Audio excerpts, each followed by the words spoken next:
Ẹ kú dédé wòyí, ẹ̀yin olólùfẹ́ Olúyinká TNT. Ẹ kú dédé wòyí, ẹ̀yin olólùfẹ́ Olúyinká TNT. Ẹ kú bójú ọjọ́ ṣe rí. Hello, please, I'm doing a show. Ẹ kú bójú ọjọ́ ṣe rí, ṣe dáadáa ni mo bá yín. Something is happening, or something has just happened now, and I want to bring it to public notice. And it has to do with Untouchable. Ẹ bá mi share show yìí. Allegedly, this has to do with Untouchable. I wasn't going to do this show, but when I called him, when I called Untouchable, he picked the call. Níwájú Ọlọ́run àti èèyàn. I put a call through to him. He picked the call and said, Moni, hello, is that Untouchable? Only yes, my fan. Only also say yes, and he referred to me as his fan. And I said, my name is Yinka TNT. A young girl of 13 brought your case before me. Oden, listen.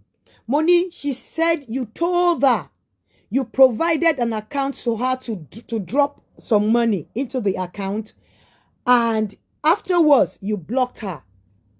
You told her to put some money into that account that you were going to get back to her and give her and double the money. But afterwards, she tried to call you. You blocked her from, reaching you. Immediately, listen, sorry, I don't know what is going on. No, I'm talking about Untouchable. Tori ofumini number, and look at the person here. Number here, look at the person. To wani waju number here. This is the person. I don't know whether Untouchable niye. I called the number that was given to me by the young girl. I'm going to bring the young girl on this program. And mademu gbe ohun ọmọ yẹn síta, but mi ò ní show ojú ẹ̀ because ọmọ kékeré ni. Mo dẹ̀ ti gbọ́ nǹkan tó jọmọ́ báyìí nípa bọ̀bọ́ yìí rí, but mi ò wá show bóyá òun ni. But ma play ohun ọmọ yẹn síta. Ọmọ yẹn ní pé ẹ máa gbọ́ nǹkan tó ọmọ yẹn sọ nípa Untouchable. But nǹkan tó jẹ́ kí wá ṣe show yìí ni wípé I called the number that was given to me by the girl. And when I called the number, I said, good evening, is that Untouchable? Only yes. Speaking, my fan. That means, ó confirm pé òun ló ń sọ̀rọ̀. Ó wá refer sí mi as his fan. Mo wá ní pé, my name is Yinka TNT. Pé a young girl brought a case before me about you asking her to pay money into a certain account and promising her that you were going to double the money. Bí mo ṣe sọ̀rọ̀ yẹn tán báyìí, ó kọ̀ tẹ̀ ni. I called again láti pé kò gbé call yẹn mọ́. Untouchable. Mi mọ̀ bóyá Untouchable number tí lady yẹn fún mi, bọ̀bọ́ tó wà ńbẹ̀ lélẹ̀. And the guy picked the call. Girl yẹn allegedly, I'm going to play the voice of that girl, the little girl of 13. And probably call the girl in, Kegbonwe. And look at, that girl went ahead to send this to me again. Pé kí wo nǹkan tí Untouchable ṣe. Girl, yeah, that same girl, that same young girl. My name is Alimot. I'm one of Ogaimon's fans. He credits me with Untouchable and Amos. Ló dárúkọ. Ó say number Amos at Untouchable fún mi ẹ wò. Before he sent me the money, he told me maybe I can send money to an orphanage home. So I transferred 3,500 to the orphanage home.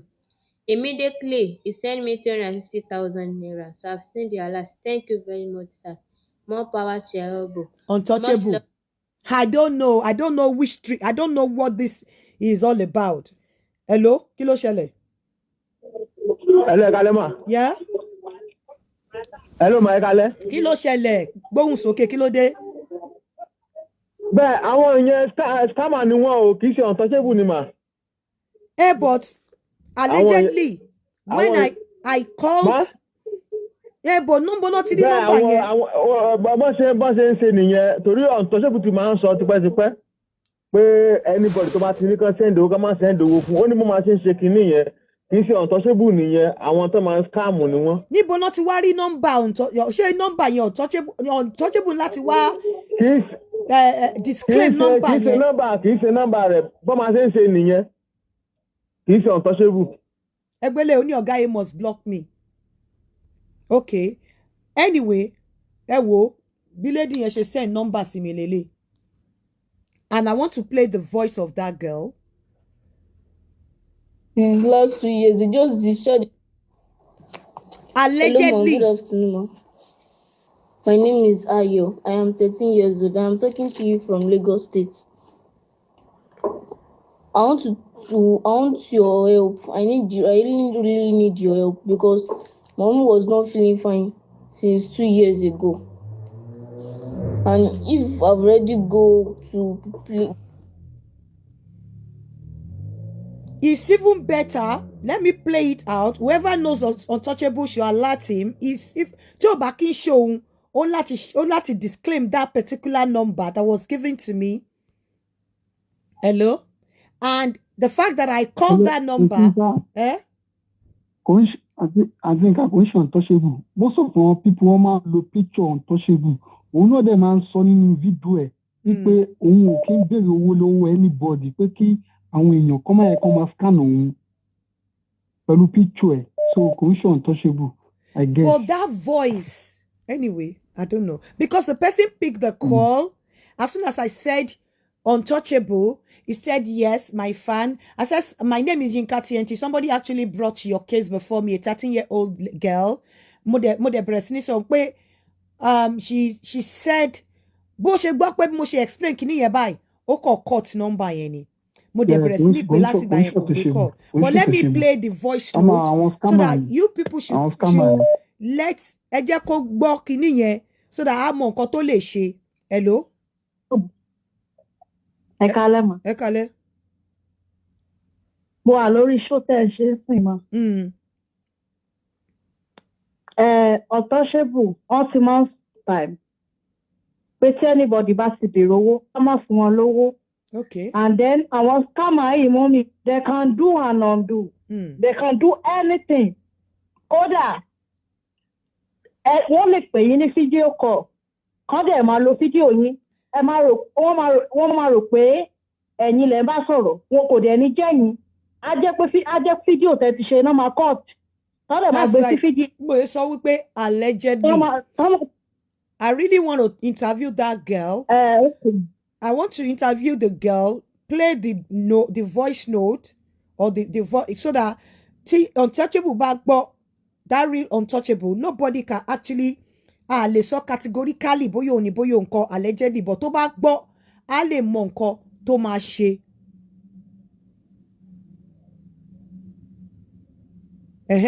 Auntie Yinka, it's Untouchable and Oga Amos because you cannot establish pé àwọn ni àbáwọn kọ́. Do you understand? Àwọn ló máa mọ̀ because kíni tí ń lọ ongoing ni ó dẹ̀ ń sọ fún wọn àwọn tó bá jẹ́ scammer go ó yẹ káwọn náà ti stop. So he really has to do something about it because ó ń sọ wípé kó má lo orúkọ òun mọ́ àwọn èèyàn dẹ̀ sì ń ṣe and the voice I heard. Okay. To the place that I'm going to see people help, that they are going to help me. I'm going to come back home because my mommy was not feeling fine. If I've already come back home like that, I'm going to come and check my mommy. So I was not watching her phone the day before yesterday. I was watching her phone. I saw a guy Untouchable. I saw his program. Then I saw the WhatsApp number. I saw it there. Then I wrote the WhatsApp number. I wrote it somewhere. Then I called him. He said he's going to help me with my money for school fees because I have not paid anything out of my money for school fees. Me and my sister, we have not paid anything. So he said he's going to help me with our money for school fees, me and my sister. And so he told me that if I can help someone that is going to help me, the 10,000 naira that people give my mommy that we are supposed to use to eat. So my mommy told me that I should use it for my money for school fees. She told me that I should go and keep it. When I now went to go and keep it, on the 30-year-old girl, he told me that I should send the 10,000 naira. Then I told him that there is no money for charges. He said okay, that I should send 9,500 naira because of the money for charges. And then I went to go and send the money for charges. When I went to go and send the money for charges finish, I come back. I told him that I've already sent it. He said he have already seen it. Then when he told me that he have already seen it, I said, okay, that is it going to make me happy? And that 10,000 naira, I am not supposed to give it to him. The money is my money for exam. Today now, I did not go to school. Me and my sister did not go to school. We did not help them to start exam. And when he said I should send the 9,500 that I sent it to him, he did not help me again. He said he's going to help me with 800,000 naira. He did not help me again. He did not help me. If I've already called him like this, he's going to block me. He has already blocked my homie number now. He has already blocked it. And then Oga Amos, he said he's going to help me. Same thing. He said he's going to help me with 500,000 naira, that I should send 6,000. Then when I sent the 6,000 finished, they did not help me again. They blocked the number. They did not do anything to it. Ma, please, I need your help. If you can help me, I'm going to really, really be happy. Mommy is not feeling fine. She was not really feeling fine. And there is no money to carry her to the hospital. Please, if you can help me and my sister, we did not help my classmates to start the exam today. There is no money. Mommy was not feeling fine since last 2 years. They just discharged her from the hospital last week. Please, the drug that the doctor said that she should buy now, she has not able to see it to buy because there is no money. We only drink pap since morning. Now, and we have not eaten anything else again. Please, I want to ask you, so why? Please help me. Help me and my sister. Good evening, everyone. My name is Untouchable. Halima. I'm one of Ogaimon's fans. He credits me with 350,000. They should stop this. This their ways of giving, because I want you to capitalize on this. One day thing share Aida. Transfer 3,500 to the orphanage home. Immediately, he sent me 350,000 naira. So I've seen the alert. Thank you very much, sir. One láti stop One láti stop because àwọn èèyàn ti capitalize lórí ẹ̀ wọ́n ti ń ṣe bí. Tó bá jẹ́ mi ò sọ pé àwọn ni mi dẹ̀ sọ pé àwọn kọ́. Ẹ kálẹ́ mà. Àǹtí Yinka, ẹ kálẹ́ mà. Ẹ rọra mà. Màmá ọmọ yẹn ni. Gbogbo ilé ń kọ́ mà. Lágbára Ọlọ́run ẹ̀ ní ṣìṣe. Ní agbára Ọlọ́run ẹ̀ ní ṣàárẹ̀. Wọn ò dẹ̀ ní fòpin ránṣẹ́ sílé. Ní agbára Ọlọ́run ọba ẹ̀ ní dẹni àwásì. Ẹ̀ dẹ̀ ní pàdánù. Gbogbo ọmọ tó jáde lára yín ló máa ṣoríire lágbára Ọlọ́run. Ẹ̀yin náà á dẹ̀ jẹ wọn ọmọ lágbára Ọlọ́run.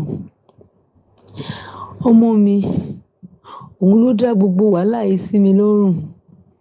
Ṣèbí bó ṣe máa ń wo nọ́mbà prógráàmù Untouchable lórí fóònù, màá sọ fún màá ní irọ́ làwọn pípù yẹn ń pa.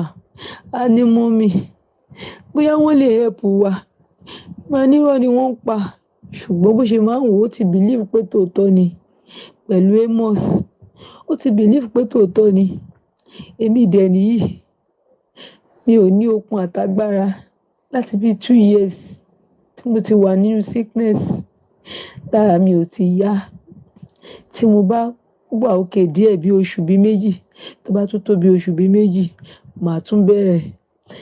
Mo ṣe kọ́ lẹ́nu ọjọ́ mẹ́ta yìí, last week yìí mo ṣẹ̀ṣẹ̀ kúrò ní General Hospital ní Ìgàndò ni wọ́n ṣe admit mi wá sílé. Lóòótọ́ mi ò rówó school wọn san. Àtìgbà tí dáàdì wọn náà dẹ̀ ti ní accident tí ẹsẹ̀ yọ wọ́n lẹ́nu. Iṣẹ́ tiwọn náà kò dàbí déédéé mọ́.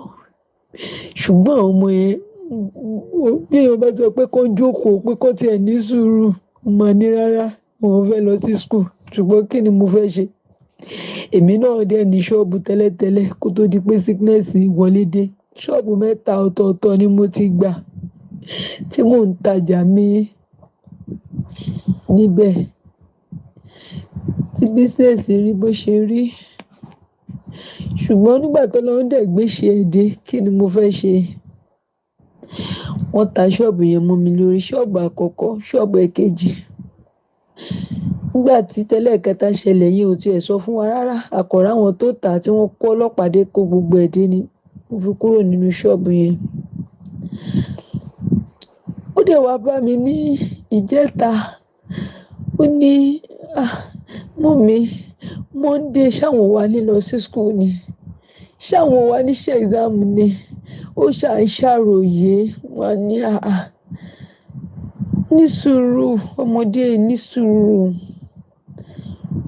mo dẹ̀ ní 10,000 naira kan lọ́wọ́ ìṣẹ̀lẹ̀ àmúògì ilé alásèpọ̀ ni mò ń ṣe tá a manage mo wá kó 10,000 yẹn fún mo ní gbélé kó dání bàbá tí dáàdì wọn náà bá lọ tán bá mú dé oúnjẹ ló ń bá lọ mo ní kó dání ó wá lọ kó yẹn dání ibi tó ti ń wo program bóyá program tó ń wò ó mímọ̀ bó ṣàṣejọ lọ contact ara wọn tó ṣe pé Untouchable náà bá sọ̀rọ̀ tó wá sọ fún Untouchable pé ó lóun sọ fún un pé 10,000 naira péré tí mọ́mí òun kó fún un pé kóun keep fowó school òun ló wà lọ́wọ́ òun wípé kó jọ kó help òun fẹ́ lọ sí school òun àtàbúrò òun ó ní òun ṣàṣọ bí ẹ̀fọ́ ó ní kó sọ pé òun máa help òun ókè ó lóun máa help ẹ̀ ó dáa jẹ́ ká ṣe máa wò ó kí ló wá ní kó ṣe mo ṣáà ń sọ fún pé rọ ni ó ní mọ́mì mi ó máa help wa ó sì lóun máa pe oye omijé ayọ̀ sójú àwa òun máa ṣe kinní kan sójú wa tó bó ṣe gba pos lọ tó lẹ́sẹ̀ ni ó sọ fún Untouchable pé òun ò ní owó tó máa fi sọ̀rọ̀ charges owó yẹn lọ́wọ́ òun Untouchable ní kó send 9,500 naira sóun wípé kó lè san charges nínú owó yẹn pé ẹsẹ̀kẹsẹ̀ tó bá dẹ̀ ti sanwó yẹn òun máa reward owó sí i pé òun máa múnú òun àti mọ́mí ẹ̀ dùn tó ṣàtẹnumọ́ mọ́mí òun ni so ó ti lọ send owó tán ó padà dé Untouchable ò pé ó wá pọ̀ Untouchable ní ó sì máa padà tún lọ send 15,000 míì ibẹ̀ ló ti bẹ̀rẹ̀ sí ní sunkún wípé ibo ni kóun ti rí 15,000 naira. Ẹ má bínú mọ́ àǹtí Yinka mo jẹ́ ọ̀kan nínú àwọn olólùfẹ́ yín tí mo dẹ̀ máa ń wo program yín dáadáa mo máa ń wo dáadáa mo máa ń like program yín Ọlọ́run òun náà wá rí bí mo ṣe máa ń wo program yín mi ò mọ nǹkan tó ń wá lórí fóònù even bó ṣe lọ wo nọ́mbà yẹn gan kò tiẹ̀ yé mi ó ṣàn sunkún lórí ọ̀rọ̀ school ni mo dẹ̀ ní kó fara balẹ̀ wípé school yẹn náà ó ti wọ́ láti ilẹ̀ 30 years old ni school yẹn náà dẹ̀ ti wọ́ gbogbo wàhálà tó wà nílẹ̀ inú ni mo dẹ̀ ń fi lọ́kàn balẹ̀ pé kó fara balẹ̀ ká 15,000 ọmọ mi wá jáde nínú ilé lálẹ́ ìjẹta mo ṣàwọn pé ń bu lọmọdé yìí lọ àṣé pos tó máa lọ bá sẹ́ǹdì owó ló ń wá kiri mo kọ̀ wá pé àbúrò ẹ̀ ní pé ẹ̀gbọ́n ẹ̀ dà wọ́n ṣàní òun bò kò jẹ́ kí n mú kọ́kọ́ tó tún ṣe ó bá mú kí ni problem tí wọ́n mọ̀ yìí Untouchable ti gba owó ẹ kò reply yẹn ẹ fi sílẹ̀ ẹ ọmọ mi ò máa sùn mọ́jú láti ìjẹta pé Monday ṣóun ò ní kọ exam ni òde ní sùúrù ọmọdé yìí. Why are you crying? Don't cry. Ṣùgbọ́n mákè mo sùn léni ó pọ̀ ẹkún tí mo sùn léni pọ̀. Gbogbo nǹkan tẹ́ ń ṣe yìí sí ó ti fẹ́ máa jọ bíi lẹ́yìn gan fẹ́ máa lo àìdíà fi pé bóyá ẹ lè win ní sympathy tèmi mi ò dẹ̀ ó ti ń fẹ́ máa irritate mi orí ẹkún yẹn ò débi kankan mi ti ẹ̀ rí ẹ bá má ti sọ̀rọ̀ ẹ bá ti fọmọ yín lẹ̀ ẹ ti jẹ́ mo ti ń take pity nínú ọmọ yẹn lọ gbogbo bẹ ṣe wá fi sí yín sí ó ti wá dàbí pé yín gan lẹ́rán ọmọ yín síta lójú mi. Madam Yinka is untouchable because I have experienced such previously. He called me via my WhatsApp video call. He told me that I should empty my account for motherless baby if I believe in God. But hello? Hello, ma. Báwo lẹ̀yin ṣe mọ̀ pé untouchable ni? Báwo lẹ ṣe mọ̀ pé untouchable ni? Báwo lẹ ṣe mọ̀ pé untouchable ni? Òun ni. Báwo lẹ ṣe mọ̀ pé? Ó fi fídíò wọn hàn mí. Òun náà ni ó ṣe fídíò kan. Ó mọ̀ mi ṣe fídíò kan. Ó bá ṣe fídíò kan. Níbo lẹ̀yin ti rí nọ́mbà yẹn?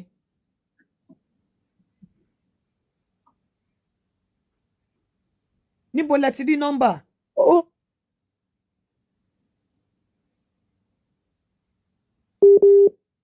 Hello?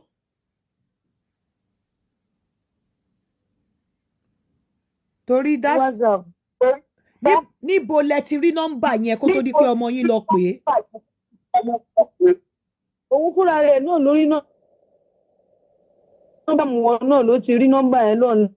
Níbo ló ti rí nọ́mbà yẹn? Torí péèjì Untouchable ni mo wà yìí, kò dẹ̀ sí nọ́mbà yẹn lórí péèjì ẹ̀. At least péèjì èèyàn tẹ máa pè, níbo lẹ ti rí nọ́mbà yẹn? Fi nọ́mbà wọn, WhatsApp nọ́mbà wọn fúnra wọn ni wọ́n ó kẹ́.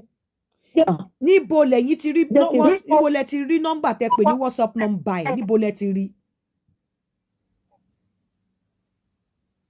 Fúnra ra Untouchable ló háyẹ̀ ní Facebook, ló háyẹ̀ ní WhatsApp. Untouchable ló háyẹ̀ ọmọ yín ní WhatsApp. Bẹ́ẹ̀ni mà, òun ló háyẹ̀ ní WhatsApp. Òun ló háyẹ̀ ní WhatsApp mà. Òun ló háyẹ̀ ní WhatsApp fúnra rẹ̀. Fúnra rẹ̀ Amos ló háyẹ̀ ní WhatsApp fúnra rẹ̀ mà. Òun fúnra rẹ̀ ní mà. Ó tún jẹ́ kó yé o pé fóònù mọ́mí òun ló wá.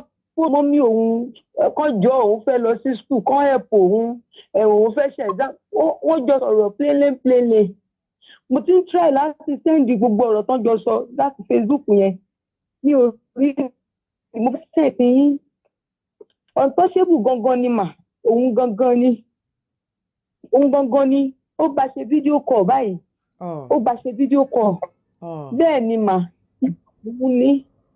Èmi ò ready láti defend mi ò ready láti defend Untouchable, but I can tell you the issue of video calls. Ó ní bó ṣe ń ṣe.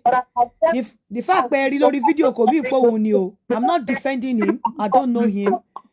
Mo dẹ̀ sọ pé òun ni mi lóhun kan. But that video kò lè sọ categorically pé òun ni. Because ó ní bó ṣe ń ṣe kíní video yẹn, tẹ máa rò bóyá òun ló ń bá yín sọ̀rọ̀. Mo ti handle case yẹn rí. However, Untouchable should do something about this. Because ó ní kọ́kọ́ ni content creator. Ó dẹ̀ ní kọ́kọ́ ni ó lérò báyìí. Ó ṣe wá jẹ́ òun ni everybody sọ báyìí. So he has to do something about it. Ó ní kọ́kọ́ ni content creator. So he should. Ó dẹ̀ kọ́ ló lówó jù nínú wọn. So he must do something about it. I am not saying pé òun ni. Mo dẹ̀ rule out fact pé òun kọ́. But ó yẹ kó mọ̀ pé òun ní kọ́kọ́ ni content creator. Òun ní kọ́kọ́ ni content creator. So he must do something about it. Because kò lè máa continue báyìí pé kò sí nǹkan tí ò lè ṣẹlẹ̀. The same person tó ń lọ síta tó sọ pé ẹ má dáwọn èèyàn lóhùn o kíní kan o ó mọ̀ pé the same person náà tún lè lọ ṣe nǹkan míì. So don't rule it out. Anything can happen. I'm not saying categorically pé òun kọ́. I'm not saying òun ni. Allegedly lẹ́yìn sọ mi ò sọ pé òun ni mi sọ pé òun kọ́. But he has to do something about it to clear himself, to protect himself. Because he's not the only content creator. And why is everybody mentioning his name? Why is everyone accusing him? Why are they pointing fingers to him? Òun ni kọ́kọ́ ni content creator. So he must do something to exonerate himself. He has to do something. Tó bá jẹ́ pé way tó ń lò tó fi fún àwọn èèyàn lówó yìí ni kó stop ẹ̀ kó change ẹ̀. Kó change ẹ̀. Because òun ní kọ́kọ́ ni content creator tó big. Brain Jotter wà ń bẹ̀. Àìdẹ̀ tí ìgbọ́kọ́ sọrú nǹkan báyìí against Brain Jotter and other people. Wọ́n wà ń bẹ̀. So when everybody is saying this about him, then he has to do something. Bóyá kó re-strategize. Bóyá kó re-package ara ẹ̀. Bóyá àwọn nǹkan tó ń ṣe tẹ́lẹ̀ kó change ẹ̀. Do you understand? I'm not defending him. Allegedly. And I'm not accusing him. I'm not saying no. But he's not the one. And I won't say yes. But the fact that he's always complaining does not mean wípé èèyàn complain kò mí pé èèyàn ò lè ṣe. Aṣá ti gbọ́ aṣenibánidárò rí. A dẹ̀ ti gbọ́ ajẹnifẹ́ni rí. A dẹ̀ ti gbọ́ ogun tó ń pààyàn tó dẹ̀ tún ń gbàyàn. A ti gbọ́ rí. So the fact that he comes out to say, to disclaim every time does not mean pé kò lè ṣe. Kò dẹ̀ mean pé ó lè ṣe. Allegedly ni, but however, he needs to do something to protect himself. because it shouldn't or it cannot continue like this. And I want people, they know how to do the video thing. Hey, tó jẹ́ pé ẹ máa rò pé Untouchable ni wọ́n mọ̀, they know how to go about it. The fact that you see him on video does not mean pé òun ni o. You could see him on video, you could see Untouchable nínú video, kò mean pé òun ni. Wọ́n mọ̀ bó ṣe ń ṣe, kò dẹ̀ mean pé òun kọ́. But yeah, I'm just saying it pé he needs to probably involve the police and do something about it, especially with the number. Don't fly kiri. He can track the number. The number is trackable. We can track this number. Everyone in Nigeria has BVN NIN, so he can track this number. Amos can track the number, and he can get a scapegoat by tracking this number. So if you just fold your hands, you come out all the time to tell people, I'm not the one, no, disregard this. So it does not exonerate you. That is not washing you out of this thing. So you need to be able to track the number. You have material now. You can work on the material. You can work with this material with the police. So track the number, because if you check the comment section now, you will hear the guy is a 419. Everyone is pointing fingers at Untouchable. The guy has done it to me. So you must look for a way to get yourself off this mess. Track the number. These are numbers. I called the number. The person picked it. Immediately I mentioned Yinka TNT. Somebody had just reported you to me, brought your case before me, caught it, and could pick call. And the person did not block me. So anyone to buy more Untouchable, there are better ways on Ewo. That Amos is a real scammer. This is what people I want your loan be. Please, Untouchable and Amos, do something. You're not doing enough, or you have not done enough by coming out to tell people not to follow trend, or by telling people to disregard whatever. No, you have the numbers. You have to track the number. You have to do more. Go to the police, report this case, get a scapegoat. Otherwise, the fact that you come out to tell people does not exonerate you. No, before me, oh Lord, you cannot be exonerated by just coming out and telling people not to, telling people to disregard. You should do more, because you are not the only content creator. You are not the only one with the largest fans, and everyone is pointing fingers at you. Everybody is saying this is you, this is you. So you should be able to know, find a way of exonerating yourself, because you shouldn't continue like this. Otherwise, I'm not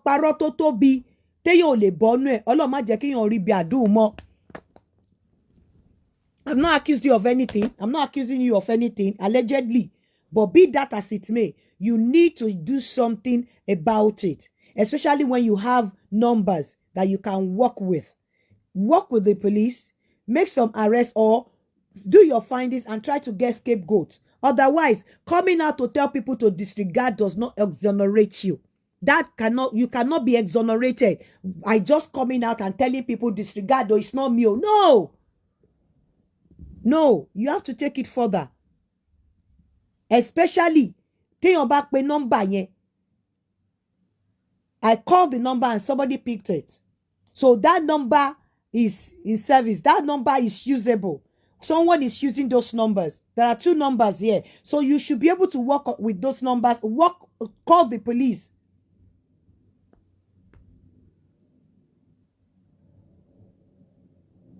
Untouchable, not unstoppable. Untouchable. And when you look at the number is on WhatsApp with your picture. And so look at the comments here. Oga Amos is really scammer alone. This is what people are saying here. So you should be able to do something about it. You are not, for me, you cannot be exonerated with just coming out and telling people to disregard.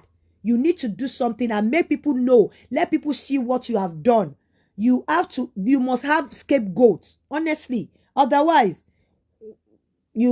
for me, Emi were convinced maybe do something. That's it. And for those of you, Untouchable cannot do this. Just know yourself. Nobody is saying, I am not saying Otishe, but he should do something about it. Coming out to tell people to disregard is not enough to exonerate him. This is a very big allegation that you really have to wash yourself off it. Double.